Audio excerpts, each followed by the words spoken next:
ఆడదానికి మగవాని అవసరం అంతగా లేకపోయినా మగవాడు అన్ని విషయాల్లో ఆడదాని మీదే ఆధారపడతాడు. శారీరక కోరికల విషయంలో ఆడదానికంటే మగవాడు బలహీనుడు. ఆడదున్నంత నిగ్రహంగా మగవాడు ఉండడు. పెళ్ళై వారం రోజులైంది. ఇక్కడ 3 నిద్రలు, అక్కడ 3 నిద్రలు అని రఘును నిలువ దగ్గరకు వెళ్లకుండా ఆపింది అరుంధతీదేవి. ఆ కార్యక్రమాలు పూర్తయి నిలువ దగ్గరకు వెడదాం అనుకునేంతలో మాధురి అమ్మగారు పోయింది. రఘు తప్పనిసరిగా ఆగిపోవలసి వచ్చింది. ఈ కార్యక్రమాలన్నీ పూర్తయ్యేసరికి 4 రోజులు పట్టింది. మానసికంగా బాధతో అలసిపోయిన రఘు జ్వరంతో మంచం ఎక్కాడు. జ్వరం తగ్గగానే నీలిమ దగ్గరకు బయలుదేరాడు. నీలిమ వాళ్ళింటికి తాళం కప్ప వేలాడుతోంది. అతడి గుండె లయ తప్పింది. కాస్త దూరంగా ఉన్న పక్కింటి వాళ్ళ దగ్గరికి వెళ్ళి రామయ్య గారు ఎక్కడికి వెళ్ళారని అడిగాడు. మాకు తెలియదు బాబు, 2 రోజుల ముందు కూడా ఉన్నారు. నాకు కూడా చెప్పకుండా అమ్మాయిని తీసుకుని ఎక్కడికి వెళ్ళాడు. ఇక్కడికి వచ్చిన తర్వాత యాడికి వెళ్ళలేదు ఇంతవరకు. ఇప్పుడు చెప్పకుండా వెళ్ళాడు అన్నాడు. రఘు ఎంతమందిని రామాయణ గురించి అడిగినా అదే మాట చెప్పారు. 4 రోజులు హోటల్లో ఉండి రోజు ఉదయం 6 గంటలకే నీలిమ వాళ్ళ ఇంటికి వచ్చేవాడు. ప్రతిరోజు అతనికి తాళం కప్పే స్వాగతం పలికేది. తిరిగి విజయవాడ వచ్చాడు. తర్వాత మళ్ళీ వారానికి వచ్చాడు విశాఖపట్నం. నీలిమ వివరాలు తెలియలేదు. 1 సంవత్సరం అంతా నీలిమ కోసం వారానికి ఒకసారి ఆమె దగ్గరికి వచ్చేవాడు. ఎన్నిసార్లు వెళ్ళినా వాళ్ళ ఇంటికి తాళం వేసే ఉంది. ఎంత ప్రయత్నించినా నీలిమ ఎక్కడికి వెళ్ళిందో ఆమె వివరాలు తెలియలేదు. చివరిసారిగా రఘు వెళ్ళినప్పుడు రామయ్య ఇంట్లో వేరే వాళ్ళు కనిపించారు. ఆ ఇల్లు చాలా రోజుల నుంచి ఖాళీగా ఉంటుంది కదా అని వాళ్లలో ఒకళ్ళు ఆ ఇంటిని ఆక్రమించుకున్నారు. అప్పటి నుండి ఆ ఇంటికి వెళ్ళటం మానుకున్నాడు అతడు. మాధురి ప్రేమతో అనురాగంతో అతడి గుండెలోని గాయాన్ని మాన్పింది. మాధురి అనుకూలవతి కాకపోతే జీవితాంతం నీలిమ జ్ఞాపకాలు అతని మనస్సును వీడేవి కాదు. మాధురి ఉదయం 6 గంటలకే నిద్రలేస్తుంది. అభ్యంగన స్నానం ఆచరించి పట్టుచీర కట్టుకుని పూజ చేస్తుంది. పనివాళ్లున్న వంటకాలు తను స్వయంగా వండి అందరికీ ప్రేమగా వడ్డిస్తుంది. ఏ సమయంలోనైనా కడిగిన ముత్యంలా నీటిగా కనిపిస్తుంది. ఇంటిని పరిశుభ్రంగా ఉంచుతుంది. మాధురి అందమైనది. అంతకంటే అందమైన మనస్సుంది ఆమెకు. ఎవరినీ నొప్పించదు. మనుషుల్ని ప్రేమించినట్టు పెంపుడు కుక్కను, పెంపుడు జంతువులను కూడా ప్రేమించగలదు. అందం, అమాయకత్వం మూర్తీభవించినట్లుగా ఆకర్షణీయంగా ఉంటుంది. భర్త కోసమే బతుకుతున్న దానిలా అనుక్షణం అతని సమక్షంలోనే ఉండాలని ఆరాటపడుతుంది. తనే ఆమె లోకం, అతడే ఆమె సర్వస్వం. మాధురి నిర్మలత్వం, అమాయకత్వం అతన్ని ఆకట్టుకున్నాయి. తనను ప్రేమిస్తూ తన కోసమే బతుకుతున్న అమాయకురాలి మనస్సు నొప్పించకూడదనుకున్నాడు. నీలిమ జ్ఞాపకాలను మనస్సు పొరల్లో దాచాడు. మాధురిని సుఖపెట్టడమే తన లక్ష్యం అనుకున్నాడు. వారి ప్రేమకు ప్రతిఫలంగా మాధురి ముద్దులు మూటగట్టే బాబుకు తల్లయింది. వారి సంసార నావ వడిదుడుకులు లేకుండా సాఫీగా సాగిపోతోంది. ఇప్పుడు దాదాపు 6 సంవత్సరాల తర్వాత యాదృచ్ఛికంగా పాప పరిచయమై వాళ్ళమ్మగారి పేరు నీలు అని చెప్పడంతో అతడి గుండెల్లోని గాయాన్ని కిలికినట్లయింది. బాబుగారు, టీ తీసుకోండి అన్న పనిపిల్ల పిలుపుతో గతంలోంచి తేరుకున్నాడతడు.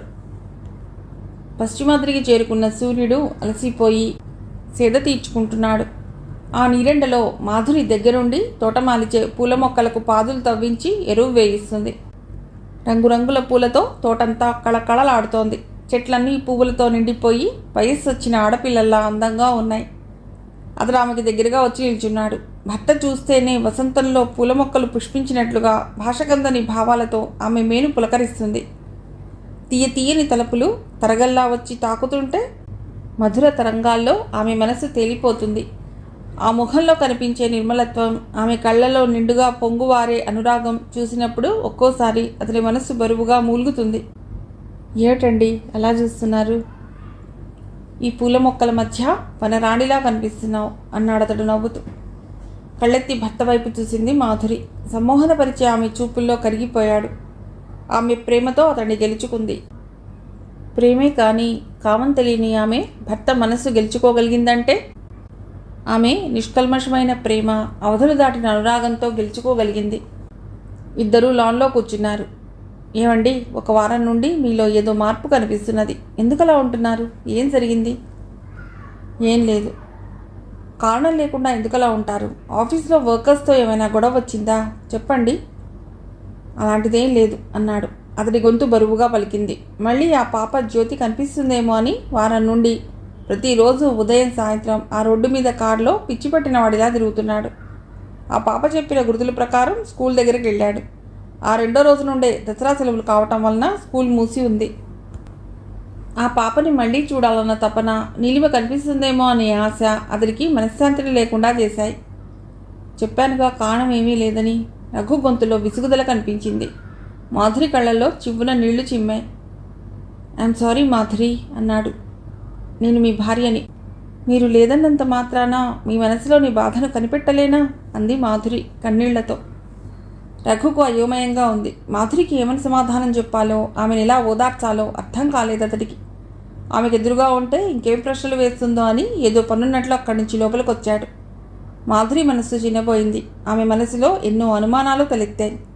వారం రోజుల నుండి భర్తను గమనిస్తూనే ఉంది. అంతకుముందు బయట నుండి రాగానే ఆమెను బాహువుల్లో బంధించి అధరాలను మునిపళ్లతో అందుకుని ఆమెకు ఊపిరి సలపనంతగా ఉక్కిరిబిక్కిరి చేసేవాడు. ఇప్పుడు ఒక్క వారం నుండి ఇంటికి రావటమే ఆలస్యంగా వస్తున్నాడు. రాగానే ఏదో ఆలోచించుకుంటూ ఒంటరిగా కూర్చుంటున్నాడు. కారణం అడిగితే నన్ను కాసేపు విసిగించకు అంటాడు. అంతకు మించి సమాధానం చెప్పడు. ఆయన ఎందుకలా బాధపడుతున్నారు? ఏం జరిగింది? ఆ ప్రశ్నలకు ఎంత ఆలోచించినా సమాధానం దొరకటం లేదు మాధురికి. అంతకు ముందున్న సంతోషమంతా ఆవిరైపోయింది. ఆలోచిస్తున్న కొద్దీ మనస్సు బరువెక్కి ఆ బాధ కన్నీటి రూపంలో బయటికి వస్తుంది. పనివాళ్లు చూస్తారని కళ్ళు తుడుచుకుని లోపలికి వెళ్ళింది. రాత్రి 10 గంటలకు ఇంటికి వచ్చిన రఘు స్నానం చేసి బట్టలు మార్చుకుని లుంగీ కట్టుకుని జుబ్బా వేసుకున్నాడు. తెల్లటి జుబ్బాకు పైన గుండి పెట్టుకోకుండా వదిలేయటం వలన ఛాతీ మీద దట్టంగా పెరిగిన నల్లటి వెంట్రుకలు మగసిరి చాటుతున్నట్లుగా ఆకర్షణీయంగా కనిపిస్తున్నాయి. సిగరెట్ కాలుస్తూ కూర్చున్నాడు. మాధురి భర్త తన దగ్గరకు వస్తాడేమోనన్న ఆశతో ఊపిరి బిగబట్టి నిద్ర నటిస్తూ పడుకుంది. ఉక్రోషం, బాధ, కోపం ఒక్కసారిగా పెళ్ళుబికాయి మాధురి మనస్సులో. మరో అరగంట తర్వాత రఘు మాధురి మంచం దగ్గరకు వచ్చి ఆమె పక్కనే చోటు చేసుకుని పడుకుంటుండగా ఆమె మొహాన్ని తనకు అభిముఖంగా తిప్పుకున్నాడు. మాధురి కళ్ళు ఎర్రగా ఉన్నాయి. కందిన మొహం చెంగల్వలా ఉంది. మాధురి ఆర్ద్రంగా పిలుస్తూ ఆమె కనురెప్పలపై మృదువుగా ముద్దు పెట్టుకున్నాడు. అతడి హృదయం ఆమెపై అనురాగంతో నిండిపోయింది. భర్త స్పర్శకు ఎంత నిగ్రహంగా ఉండాలనుకున్నా మాధురికి సాధ్యం కాలేదు. ఆ స్పర్శలోని వేడికి ఆమె కోపం కరిగిపోయింది.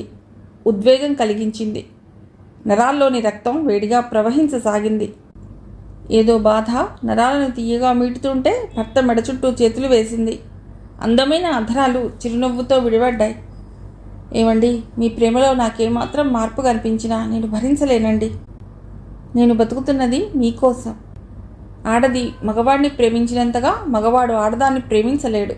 అతడి గ్రాఫ్ని చెరుపుతూ అంది. అలా ఎందుకు అనుకోవాలి? నా అనుభవాన్ని బట్టే. పిచ్చిదానా, నిన్ను ప్రేమించాను, నువ్వు లేకుండా నేను బతకలేను అంటూ తీరి మాటలు చెప్పినంత మాత్రాన ప్రేమ ఉంటుందనుకుంటున్నావా? నిన్ను ఎంతగా ప్రేమిస్తున్నానో నా మనసుకు తెలుసు. నీ అనురాగంతో నన్ను గెలుచుకున్నావు. మధు, నేను నీవాడిని. ఆమె మెడవంపులో ముఖం దాచుకుంటూ అన్నాడు రఘు.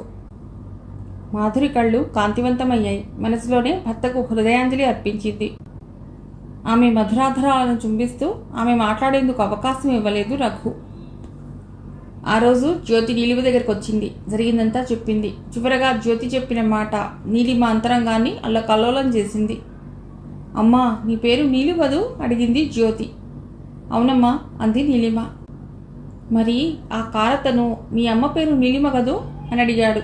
ఆ పేరు వినగానే ఆయన మాట్లాడకుండా అలాగే నిల్చున్నారు, కారు కానుకుని. నేను స్కూల్కి వెళ్ళిపోయాను అని చెప్పింది. తన పేరు వినగానే అలా నిలబడిపోయాడంటే అతడు తప్పనిసరిగా రఘు అయి ఉంటాడనుకుంది నీలిమ. తన తపస్సు త్వరలో ఫలిస్తుందనుకుంది. పాపను రఘు కప్పజెపితే తన బాధ్యత తీరిపోతుంది. ఆ రోజు కోసమే ఎదురు చూస్తూ బతుకుతుంది నీలిమ. సాయంత్రం 5 గంటలయ్యింది. ఆరుబయట జాజి పందిరి కింద కూర్చుని ఉంది నీలిమ. జాజి పందిరి బాగా విరగబూసింది. తను నాటిన చేమంతులు, కనకాంబరాలు విరగబూస్తున్నాయి. మలయ వీచికలు జాజిపూల సౌరభాలను హాయిగా మోసుకొస్తున్నాయి. చల్లగా హాయిగా ఉంది వాతావరణం. జీవితంలో ఏ మార్పు రాకుండానే రోజులు వేగంగా గడిచిపోతున్నాయి అనుకుంది నీలిమ నిర్లిప్తగా. అసలు రఘు ఎప్పటికైనా కనిపిస్తాడా?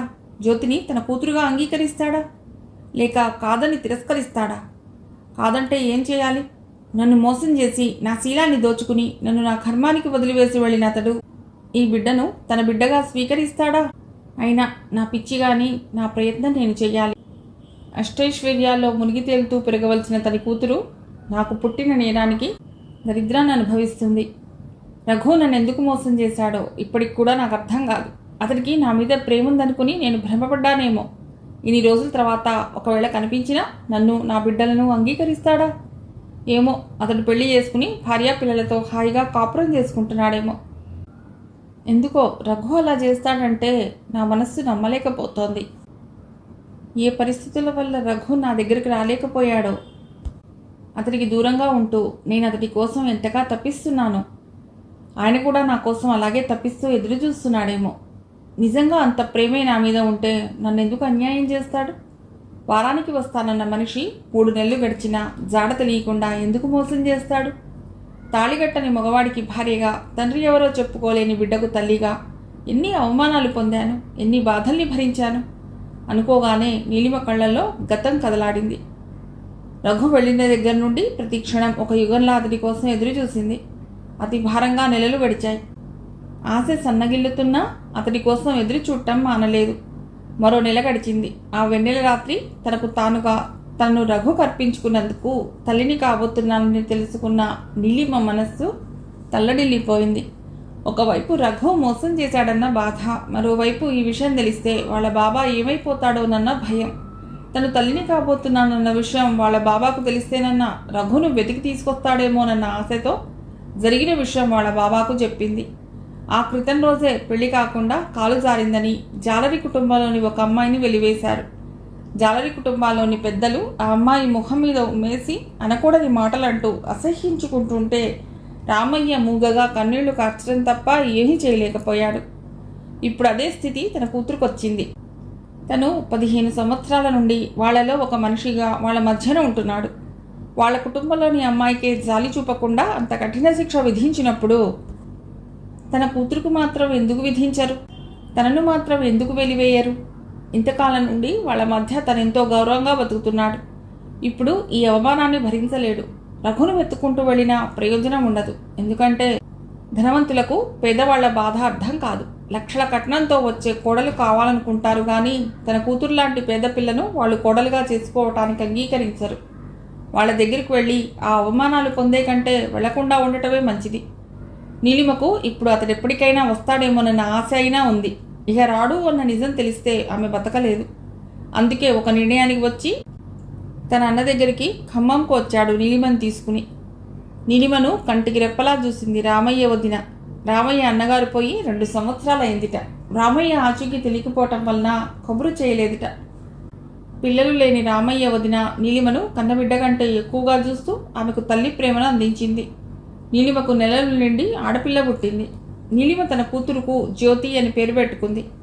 రామయ్య మనోవ్యాధితో మంచం ఎక్కాడు. కూతురు జీవితం మూడుగా మిగిలిపోయిందన్న ఆవేదన ఆయన్ని కోలుకోనివ్వలేదు. నిలువ చేసుకున్న డబ్బు కుటుంబ ఖర్చులకు, రామయ్య మందులకు ఖర్చయిపోతుంది. జ్యోతికి సంవత్సరం వయసు వచ్చేసరికి రామయ్య శాశ్వతంగా ఈ లోకాన్ని వదిలేసి వెళ్ళిపోయాడు.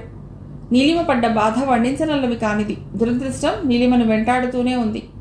తండ్రి పోయి 6 నెలలన్నా తిరక్కముందే తల్లిలా ఆదరించిన పెద్దమ్మ చనిపోయింది. నీలిమ ఏ ఆధారం లేకుండా అనాథగా మిగిలిపోయింది. ప్రతి మగవాడి కళ్ళు నీలిమ మీదనే. ఒంటరిగా ఉంటున్నామని చూస్తుంటే అందరికీ చిన్న చూపే. ఆ రాబందుల బారి నుండి తప్పించుకుని పవిత్రంగా బతకనిచ్చేలా లేరు. మగవాడి స్వార్థానికి అనాది నుండి ఆడది బలైపోతూనే ఉంది. యుగాలు తరాలు మారుతున్నా ఆడదాని జీవితంలో మార్పు లేదు. మగవాడు స్త్రీని ఆటబొమ్మగా, విలాస వస్తువుగా చూస్తున్నాడు అప్పటి నుండి ఇప్పటి వరకు. సంఘ నియమాలు, కట్టుబాట్లు కూడా మగవాడికి అనుకూలంగా ఉన్నాయి. ఆడదానికి మొగుడే దిక్కు, అతడే దేవుడు. అతడు ఎంత దుర్మార్గుడైనా ఆడది అతడినే దైవంగా పూజించాలి. అతడి మాటకు ఎదురు చెప్పకూడదు. రఘు మోసం చేసినా నీలిమ అతడిని మర్చిపోలేకపోతోంది. అతడిని వంచకురిగా భావించలేకపోతోంది. అందుకు కారణం ప్రేమ. ఆ ప్రేమ ఎప్పుడు ఎవరి మీద ఎందుకు కలుగుతుందో చెప్పలేనిది. ప్రేమ అనేది దీపపు కాంతి లాంటిది. ఆ దీపపు కాంతి చుట్టూ తిరిగే శలభాలను ఆ కాంతే తీసుకుంటుంది. ప్రేమ అంతే. ఎప్పుడో ఒకప్పుడు ప్రేమలో పడని మనిషి అంటూ ఉండరేమో. స్వర్గపు టంచుల మీద ఆనందపు టుయ్యల్లో ఊహించేది ప్రేమే. అగాధానికి విసిరేసేది ప్రేమే. సృష్టిలో ప్రేమకున్న విలువ మరి దేనికి లేదు. మగవాళ్ల ఆకలి చూపులు భరిస్తూ పాపతో ఒంటరిగా ఉండటం కష్టమైపోతోంది నీలిమకు. బతుకు తెరువు ఎలా అన్నది ఒక ముఖ్యమైన సమస్య. చీరల మీద ఎంబ్రాయిడరీ చేయటం, జాకెట్లు, గౌన్లు కుట్టడం, ప్లాస్టిక్ వైర్లతో బుట్టలు, హ్యాండ్ బ్యాగ్లు అల్లటం, రోజంతా నిమిషం తీరిక లేకుండా కష్టపడుతున్నా నెలకు 200 మించి ఆదాయం ఉండటం లేదు. అలాగే కష్టపడుతూ పాపకు ఏ లోటు లేకుండా బతుకు బండిని బరువుగా ఈడుస్తుంది నీలిమ. పాపకు 3 సంవత్సరాల వయసు వచ్చింది. ఇన్ని రోజుల్లో ఎంతమంది మగవాళ్ల బారి నుండి తప్పించుకుని తనను తాను రక్షించుకోవటానికి ఎన్ని కష్టాలను భరించిందో ఆ భగవంతుడికే తెలియాలి. ఒక దేవుడి పేరుతో కట్టిన ఆలయం, ఆలయ శిథిలమైన ఆ దేవుడి రూపం ఆలయంలో అలాగే నిలిచిపోతుంది. రఘు దూరమైన నీలిమ మానసికంగా అతని భర్తగా ఊహించుకుంటూ ఎప్పటికైనా అతనికి చేరువవుతానన్న ఆశతోనే రోజులు గడుపుతుంది. రఘు వాళ్ళది విజయవాడ అని తెలుసు. అంతకు మించిన వివరాలు ఏవీ తెలియవు. తను విజయవాడలో ఉంటే ఏదో ఒక రోజు అతడు కనిపించవచ్చు. ఈ ఊళ్ళో మాత్రం తనకెవరున్నారు? తను ఎక్కడున్నా ఒకటే అనుకుంది. ఒక మంచి రోజు చూసుకుని ఉన్న కాస్త సామాను తీసుకుని పాపతో విజయవాడ వచ్చింది. రామయ్య అన్నగారికి ఆ పల్లెటూళ్ళలో పూరిల్లుంది. భార్యాభర్తలు పోవటం, వాళ్లకు పిల్లలు లేకపోవటంతో వారసురాలైన నీలిమ 3000కు ఆ ఇంటిని అమ్మేసింది. చేతిలో ఆ డబ్బుంది కాబట్టి కొంతకాలం బతుకు తెరువును గురించి సమస్య లేదు. ఇల్లు వెతుక్కోవటానికే వారం రోజులు పట్టింది. 2 గదుల ఇల్లు 200, 300 చెప్తుంటే ఈ సిటీలో ఎలా బతకాలా అన్న భయం పట్టుకుంది నీలిమకు. చివరకు గుణదల్లో పాతకాలం లాంటి పెంకుటింట్లో ఒక చిన్న పోర్షన్ 100 రూపాయలకు అద్దెకు తీసుకుంది. ఆ ఇల్లు గల ఆమె వయస్సు 60 సంవత్సరాలు ఉంటుంది. భర్త పోయాడు. ఒక్కడే కొడుకు. కోడలి సంవత్సరం క్రితం పురిటి జబ్బుతో చనిపోయింది. పుట్టిన బిడ్డ పోయింది. 5 సంవత్సరాల వయస్సున్న మనవడు, కొడుకు, ఆ ముసలమ్మ పెద్ద పోర్షన్లో ఉంటారు. భార్య పోయిన బాధ నుండి అతడు ఇంకా తేరుకోలేదు. ప్రైవేట్ కంపెనీలో పనిచేస్తున్నాడు. ఆఫీస్ నుంచి రాగానే తన గదిలోకి వెళ్ళి తలుపులు మూసుకుని బ్రాందీ బాటిల్ ఓపెన్ చేస్తాడు. మనవడిని చూసుకుని బాధను దిగమిగుకుంటూ బతుకుతుందా ముసలమ్మ. నీలిమ ఇంట్లోకి వచ్చిన దగ్గర నుండి శారీరకంగాను మానసికంగాను కాస్త విశ్రాంతిగా ఉంది ఆమెకు.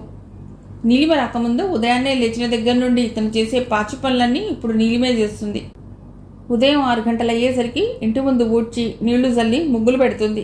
తులసి కోట ముందు దీపారాధన చేస్తుంది. ఆమె గిన్నెలు బయటపెడితే నీలిమ తన గిన్నెలతో పాటు కడిగిస్తుంది. ఇంటి ముసలమ్మ గారి పేరు అన్నపూర్ణమ్మ. నీలిమను సొంత కూతురిలా చూసుకుంటుంది. దొడ్లో కాచిన కూరగాయలు, గేదె ఉండటం వల్ల పాలు, మజ్జిగ అన్నీ నీలిమకు ఊరికే ఇస్తుంది. ఆ వీధిలో వాళ్లకు నీలిమను పరిచయం చేసి వాళ్ల బట్టలు కుట్టడానికి నీలిమకి ఇప్పిస్తుంది. నీలిమ ఒక విధంగా ఆమెకు తోడుంటే అన్నపూర్ణమ్మ గారు నీలిమకు మరో విధంగా సాయం చేస్తుంది. మర్రి చెట్టు నీడలాంటి అన్నపూర్ణమ్మ గారి నీడలో నీలిమకు రోజులు ప్రశాంతంగా గడిచిపోతున్నాయి. ఇప్పుడు మగవాళ్ల ఆకలి చూపులు లేవు. బతుకు తెరువు ఇలా అన్న సమస్య లేదు.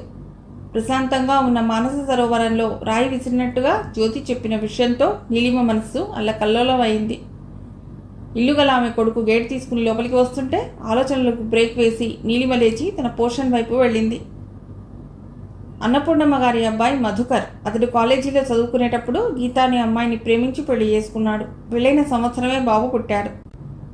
మళ్ళీ 5 సంవత్సరాల తర్వాత గర్భవతి అయ్యింది. కాన్పు కష్టమై ఆపరేషన్ చేయవలసి వచ్చింది. అయినా గీత దక్కలేదు. 2 రోజుల తర్వాత పుట్టిన బిడ్డ కూడా పోయింది. భార్యను అమితంగా ప్రేమించిన మధుకర్ ఆ షాక్ నుండి తేరుకోలేకపోయాడు. దాదాపు పిచ్చివాణిలా అయిపోయాడు. వార్ధక్యంలో అడుగుపెట్టిన తల్లి, చిన్న కొడుకు, వాళ్ళ కోసం తను బాధను దిగమింగి మామూలుగా ఉండటానికి ప్రయత్నిస్తున్నాడు. పగలు ఆఫీస్ పనితో ఎలాగో గడిచిపోతుంది. రాత్రుళ్ళు గీత పక్కన లేకుండా ఒంటరిగా పడుకోవాలంటే ఆమె జ్ఞాపకాలతో ఒక్కోసారి ఆత్మహత్య చేసుకోవాలన్నంత ఆవేశం వస్తుంది. ఆ బాధ భరించలేక మనస్సును బ్రాందీ, విస్కీ మత్తులో నిద్రపుచ్చడం అలవాటు చేసుకున్నాడు. ఇప్పుడిప్పుడే ఆ బాధ నుండి కొంతవరకు తేరుకుంటున్నాడు. నీలిమ ఆ ఇంటికి అద్దెకు వచ్చిన తర్వాత మధుకర్ మనస్సుకు శాంతిగా ఉండదు. ఆమె ఎప్పుడు అతడితో మాట్లాడదు. మేఘాల చాటున తొంగి చూసే చంద్రబింబంలా ఒక్క నిమిషం కనిపించే ఆమె మధుకర్లోని భావకుడికి ఊపిరిపోసింది. ఆమె అతడి ఊహల్లో క్రమంగా చోటు చేసుకుంది. ఆలోచనల్లో అల్లుకుపోతోంది. అమాయకమైన ఆ కళ్ళు అచ్చం గీత కళలానే ఉంటాయి. మధుకర్ నీలిమను ఆరాధించడానికి కొంతవరకు ఆ కళ్లే కారణం. అందమైన ముఖాన్నంతా ఆక్రమించుకుపరుచుకున్న ఆ విశాల నేత్రాలు అతని మనస్సును వశపరుచుకుంటున్నాయి. అతని మానస ఆకాశంలో ఆ కనులు తారకల్లా వెలుగుతున్నాయి. అతడు ఆఫీస్ నుంచి ఇంటికి వస్తూనే నీలిమ ఉంటున్న వాటా వైపు చూస్తాడు. ఎక్కడైనా నీలిమ కనిపిస్తుందేమోనని. నీలిమ కనిపించేది ఒక్క నిమిషమే అయినా అతడి హృదయ స్పందన లయ తప్పుతుంది. అతడి మనస్సు గగన వీధుల్లో విహరిస్తుంది. అతడు క్షణకాలం విచిత్రావస్థకు లోనవుతుంటాడు. రాత్రుళ్ళు విస్కీ మత్తులో మనస్సు నిద్రపోనంటుంది. కళ్ళు మూసినా కళ్ళు తెరిచినా నీలిమే గుర్తుకొస్తుంది. ఆ కళ్ళ చుట్టూ ఆలోచనల అల్లిక మొదలవుతుంది. ఒక విధంగా చెప్పాలంటే మధుకర్ ఇప్పుడు నీలిమను ఆరాధిస్తున్నాడు. మధుకర్ కొడుకు బాబు, నీలిమ కూతురు జ్యోతి ఇద్దరూ కలిసి ఆడుకుంటారు. ఏది పెట్టినా ఇద్దరూ కలిసి పంచుకుని తింటారు. వాళ్ళిద్దరూ ఎంతో అన్యోన్యంగా కలిసిమెలిసి ఉంటారు. పిల్లలిద్దరూ మధుకర్ ఊహల్ని మరింత ఎదిగేలా చేస్తున్నారు. మధుకర్ ఆఫీస్ నుంచి రాగానే బాబు పరిగెత్తుకుంటూ వచ్చి ఒళ్ళో కూర్చుంటాడు. ఇప్పుడు బాబుతో పాటు నీలిమ కూతురు జ్యోతి కూడా మధుకర్ దగ్గరకు వస్తుంది. మధుకర్ ఇద్దరినీ సమానంగా చెరోవైపు కూర్చోబెట్టుకుంటాడు. ఇద్దరికీ మాటలు చెబుతూ చాక్లెట్స్ తినిపిస్తాడు. ఇద్దరినీ సమానంగా చూస్తాడు. నీలిమకు జ్యోతి మధుకర్కు చేరువ కావటం ఇష్టం లేకపోయినా జ్యోతి ఉత్సాహాన్ని చూసి ఆ చిన్న మనస్సును బాధ పెట్టలేక మౌనంగా ఉంటుంది. తను రఘుకు దూరమై ఎలా తల్లడిల్లిపోతుందో భార్యను పోగొట్టుకుని అతడు అలాగే కుంగిపోతుండటం వలన అతనంటే నీలిమకు జాలి. అతడి జ్యోతిని ప్రేమగా చూస్తుండటం వలన నీలిమ కూడా బాబును దూరంగా ఉండమని కసురుకోలేకపోతుంది. తల్లి ప్రేమకరమైన బాబు నీలిమ జ్యోతితో పాటు తనకు కూడా గోరుముద్దలు కలిపి తినిపిస్తుంటే నీలిమలో తల్లిని చూసుకుంటాడు. అమ్మా నోరారా బాబు తనను పిలుస్తుంటే ఆ పసివాడితో తప్పు, అలా పిలవకూడదు అని చెప్పలేకపోయింది. జ్యోతి మధుకర్లో తండ్రిని చూస్తుంటే బాబు నీలిమలో తల్లిని చూస్తున్నాడు. గాలివాటుగా చేరువైన వాళ్ళు రోజురోజుకు ఒకరికొకరు దగ్గర అవుతున్నారు. అన్నపూర్ణమ్మతో నీలిమ తనను భర్త వదిలేశాడని చెప్పింది. ఏం చెప్పాలో అర్థం కాక అది నిజమే అనుకుంది అన్నపూర్ణమ్మ గారు. పిల్లలిద్దరూ ఒక్క ప్రాణంలా ఉండటం, కొడుకు కూడా నీలిమ వైపు ఆరాధనగా చూడటం, ఇవన్నీ చూసి నీలిమ అంగీకరిస్తే నీలిమను తన కోడలిగా చేసుకుందాం అనుకుంటుంది. నీలిమ మనసు తెలుసుకోకుండా తన అభిప్రాయం బయటపెట్టడం మంచిది కాదనుకుని మౌనంగా ఉంటుంది. వీళ్ళ ఆలోచనలు ఊహలు ఏమీ తెలియని నీలిమ మామూలుగానే ఉంటుంది. ఇప్పుడు బాబు కూడా జ్యోతితో పాటు నీలిమ గదిలోనే పడుకుంటానని మారాన్ చేయటంతో కాదనలేక ఇద్దరినీ తన గదిలోనే పడుకోబెట్టుకుంటుంది నీలిమ. తిరిగే కాలచక్రంలో గంటలు రోజులుగా, రోజులు వారాలుగా మారిపోతున్నాయి. దసరా సెలవులు పూర్తయి స్కూళ్లు తెరిచారు.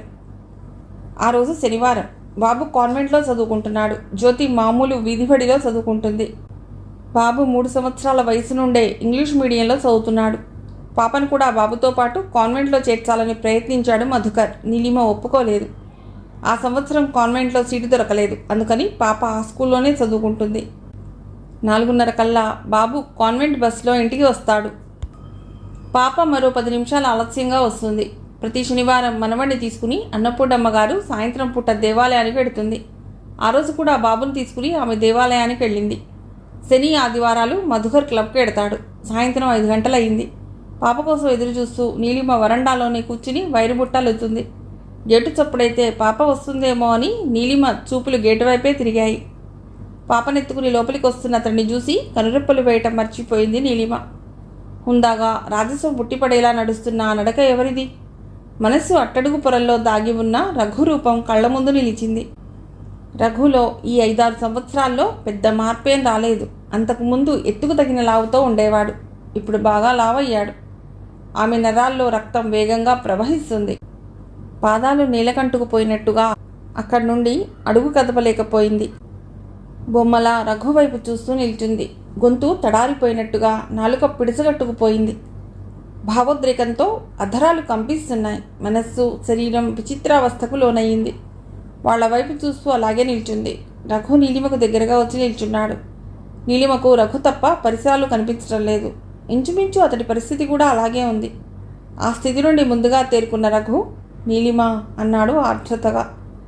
నా తపస్సు ఫలించింది. నా దైవం కరుణించాడు. నా జీవితంలోని చీకటి రాత్రులన్నీ కరిగిపోయాయి. ఇక మిగిలినవన్నీ వెన్నెల రాత్రులే. ఆయన పాపనెత్తుకున్నారు అంటే ఆయన పాపను తన కూతురిగా అంగీకరించినట్లే. నాకు భర్తగా, నా బిడ్డకు తండ్రిగా, ఇక నుండి ఆడదానిగా పరిపూర్ణమైన జీవితాన్ని గడుపుతాను.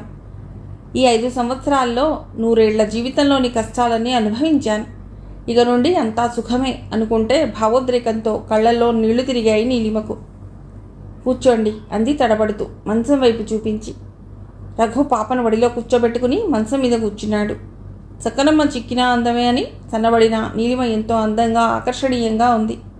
కట్టింది సామాన్యమైన చీర అయినా అప్సరసలా ఉంది. ఎంతకాలానికి చూశాను నీలిమను మళ్ళీ ఇలా చూడగలుగుతానని కల్లో కూడా అనుకోలేదు. నీలిమ కనిపిస్తే ఆమెతో మనస్సు విప్పి ఎన్నో విషయాలు మాట్లాడాలనుకున్నాడు.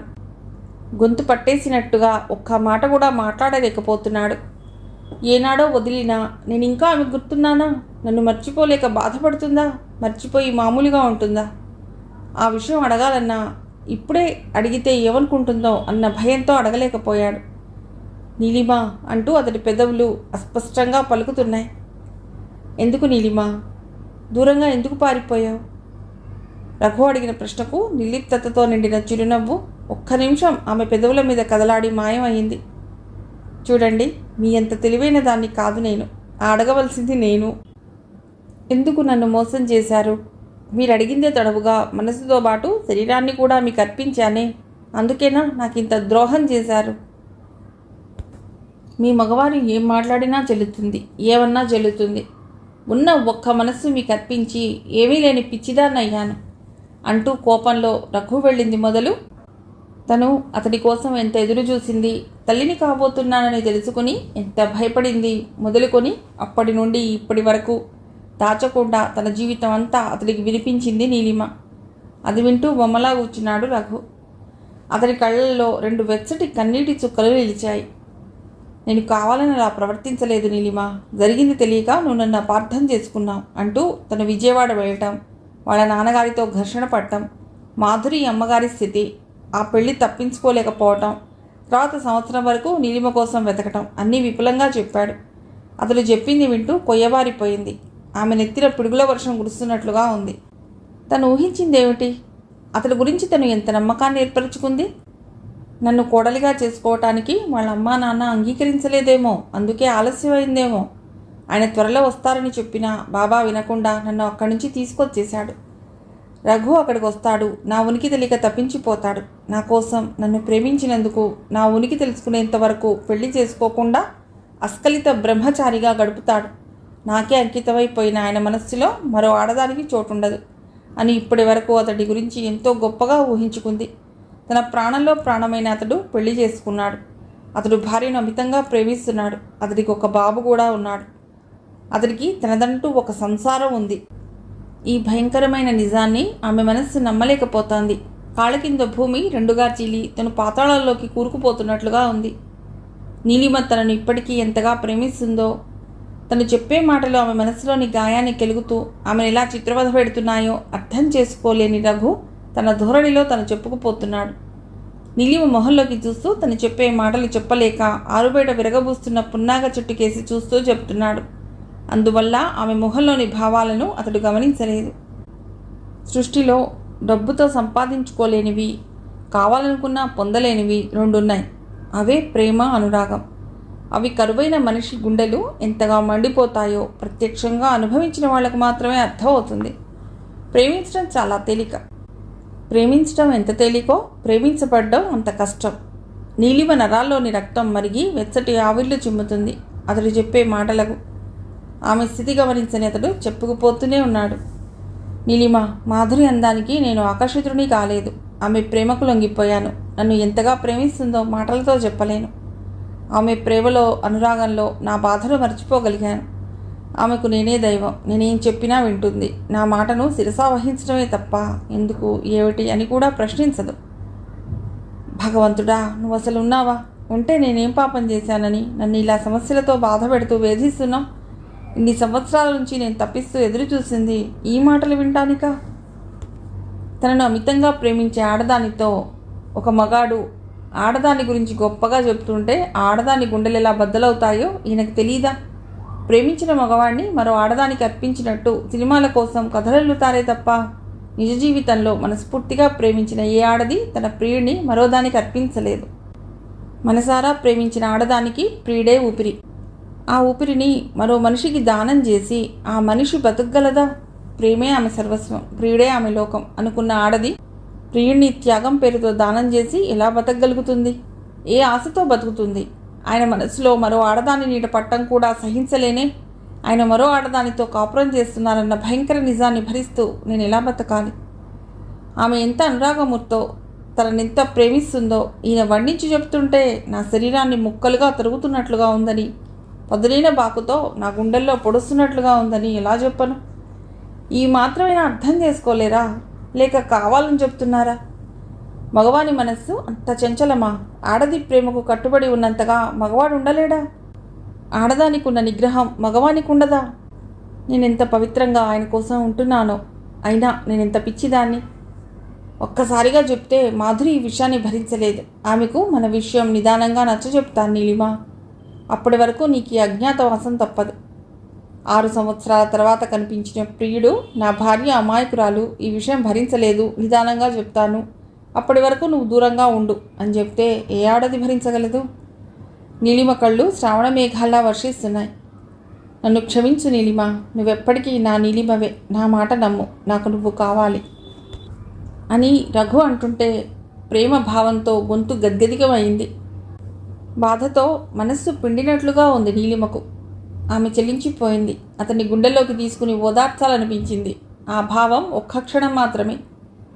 ఇప్పటి వరకు నువ్వు నా కోసం పడిన బాధలు కష్టాలు చాలు. ఇక నుంచి నువ్వే విషయాన్ని గురించి ఆలోచించనక్కర్లేదు. జ్యోతిని మంచి కాన్వెంట్లో జాయిన్ చేస్తాను. తండ్రెవరో తెలియకుండా జ్యోతి పెరగటానికి వీల్లేదు. జ్యోతిని నా కూతురుగా, నిన్ను నా భార్యగా లోకానికి చాటు చెప్తాను. నా మనసులో ఎన్నో కోరికలున్నాయి. మాధురిని గురించి ఆలోచించకపోతే నేను అనుకున్నవన్నీ ఇప్పుడే చేసేవాణ్ణి అన్నాడు రఘు ఆవేశంగా. అంతకుముందు అతడన్న మాటలతో పొంగిపోయిన నీలిమ హృదయం అతడన్న చివరి మాటతో ముడుచుకుపోయింది. ఇంతకాలం నా కోసం ఎన్నో బాధలు భరించావు.